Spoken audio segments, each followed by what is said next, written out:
రాష్ట్ర ముఖ్యమంత్రి రేవంత్ రెడ్డి రేపు ఇంద్రవల్లిలో జరిగే భారీ బహిరంగ సభకు వస్తున్న నేపథ్యంలో బోత్ నియోజకవర్గం మరియు జిల్లా స్థాయి కాంగ్రెస్ పార్టీ నాయకులు, కార్యకర్తలు కలిసికట్టుగా రాబోయే కాలంలో పార్లమెంటు ఎన్నికల్లో కాంగ్రెస్ పార్టీ ఘన విజయం సాధించేలా ప్రతి ఒక్కరూ కృషి చేయాలని సీతక్క మాట్లాడారు. ఈ కార్యక్రమంలో కాంగ్రెస్ పార్టీ బోత్ నియోజకవర్గంలోని నాయకులు, మండల నాయకులు, కార్యకర్తలు పాల్గొన్నారు.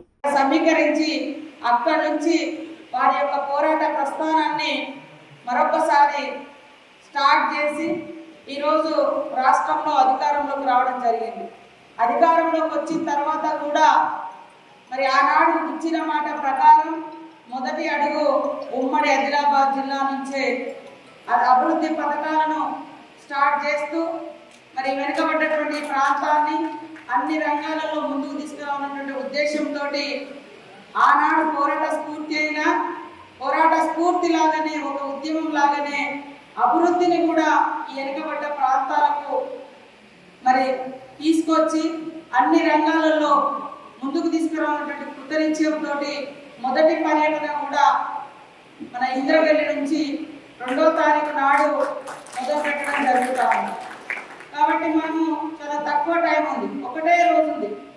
నిన్ననే మనం ఇన్ఛార్జీలతోటి మిగతా పెద్దలతోటి చర్చ చేయడం జరిగింది.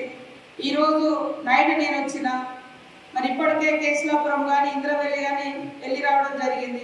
ఇక్కడ మీతో ఒకసారి మాట్లాడి తర్వాత మరి ఆదిలాబాద్ ఉంది, ఆసిఫాబాద్ ఉంది, ఇంకా చాలా నియోజకవర్గాలు నేను కూడా పోయేది ఒక్కటే రోజు మధ్యలో ఉన్నది.